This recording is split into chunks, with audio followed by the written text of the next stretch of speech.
Hello everyone, and welcome back to Millionaire's Dad. Today, we're diving into one of the most complex and volatile regions in the world, the Middle East. Specifically, we're focusing on the escalating tensions between Iran and Israel. In recent months, the situation has reached new heights, with military action, political maneuvering, and diplomatic talks all playing a crucial role. But what's really going on, and why does it matter? Let's break it down. The roots of the Iran-Israel tension run deep, dating back decades. Iran and Israel were once unlikely allies, with Iran under the Shah maintaining close ties to Israel until the 1979 Iranian Revolution. When the Islamic Republic of Iran was established under Ayatollah Khomeini, the new regime saw Israel as a major enemy, condemning it as an illegitimate state and supporting Palestinian movements against Israeli occupation. The Cold War rivalry and the rise of political Islam in Iran drastically reshaped this relationship. And since then, Israel and Iran have been locked in a strategic and ideological conflict. Fast forward to today, and the situation is more tense than ever. While Israel is focused on defending its borders from Palestinian militants in Gaza and the West Bank, Iran is emerging as the region's destabilizing force. And it's not just Israel that's worried about Iran. Many of Iran's neighbors, including Saudi Arabia and the UAE, also see Tehran's growing influence as a threat. Perhaps the most critical issue at the heart of the Iran-Israel tensions is Iran's nuclear program. Israel has long expressed concern that Iran is secretly working to develop nuclear weapons, an allegation that Tehran denies, claiming its program is for peaceful energy production. Israel, though, is not convinced and has openly stated it will prevent Iran from obtaining nuclear weapons at all costs. Israel has already conducted several airstrikes on Iranian interests in Syria, targeting weapons shipments and military installations linked to Iran's proxy groups, such as Hezbollah. And more recently, reports suggest that Israel has been working behind the scenes with its allies to sabotage Iran's nuclear infrastructure. On the flip side, Iran has taken a more indirect approach. به کسی بکنن که از تهدید اونها میترسه. ملت ایران نشان داده که در مقابل تهدید کنندگان دچار ترس نمیشه و لا تهینوا و لا تحزنوا و انتم الاعلون ان کنتم مؤمنین. این رو بهش ملت ایران معتقده. While Iran has refrained from direct confrontation with Israel, it's been supporting proxy groups like Hezbollah in Lebanon, Hamas in Gaza, and various Shiite militias in Syria.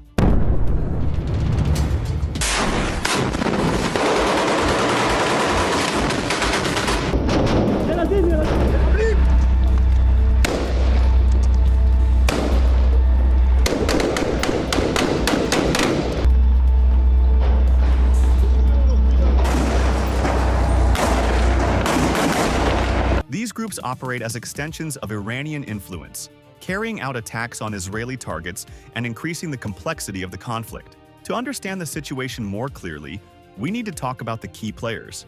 On one side, Israel is led by Prime Minister Benjamin Netanyahu, who has made his position clear. Israel will never allow Iran to acquire nuclear weapons. אזרחי ישראל היקרים, אחיי ואחיותיי, במבצע עם כלביא אנחנו השגנו יחד הישגים חסרי תקדים בתולדות ישראל. אתם זוכרים שמתחילת המבצע אני הבטחתי לכם שמתקני הגרעין של איראן יושמדו בדרך זו או אחרת. ההבטחה הזו קוימה. לפני זמן קצר, בתיאום מלא ביני לבין הנשיא טראמפ ובתיאום מבצעי מלא בין צה"ל וצבא ארצות הברית, ארצות הברית תקפה את שלושת מתקני הגרעין של איראן, פורדו, נתנז ואיספהאן. Netanyahu has also forged closer ties with Arab countries in recent years, especially through the Abraham Accords, a series of normalization agreements with the United Arab Emirates, Bahrain, and Morocco. Saudi Arabia and other Gulf nations, while historically wary of Israel, are aligning with it more closely due to shared concerns over Iran's regional ambitions. These alliances have led to greater intelligence sharing, joint military drills, and even covert cooperation. On the other hand, Iran is led by President Ebrahim Raisi, a hardline cleric who is an ally of Supreme Leader Ayatollah Khamenei. Together, they have consolidated power within Iran's military and political elite. فکر نمی‌کنم چنین نه ملاقات رو و نه مذاکره رو focusing on expanding the country's influence through both soft power, like cultural diplomacy, and hard power, through the backing of proxy militias across the Middle East. Nuclear weapons are, without a doubt, the most critical flashpoint in this conflict.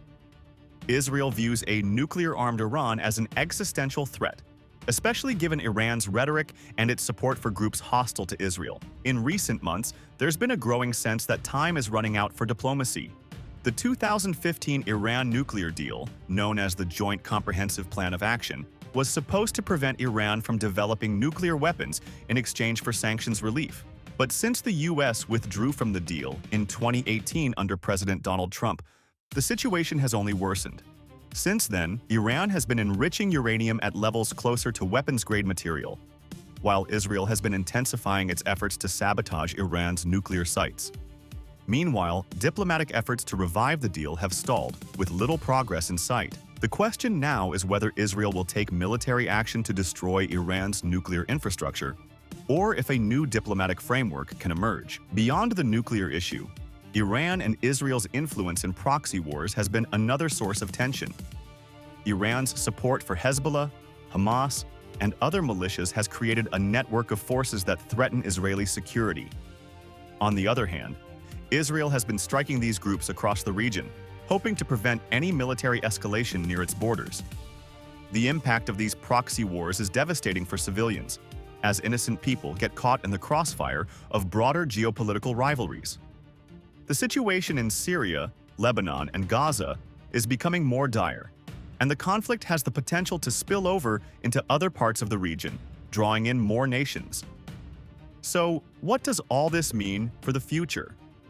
While both Iran and Israel are determined not to back down, the path forward remains uncertain. There are talks of diplomacy, but the stakes are incredibly high. The world is watching closely as the situation continues to evolve. What happens next could reshape the entire Middle East and beyond.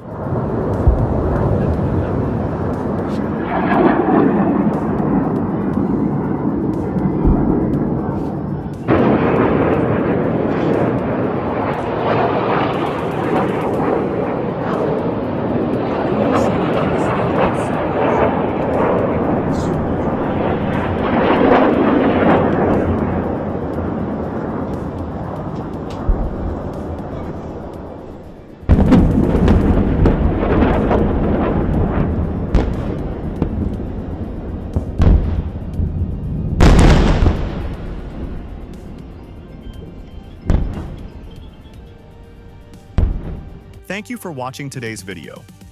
If you found this breakdown insightful, be sure to like, subscribe, and hit the notification bell so you don't miss out on future content.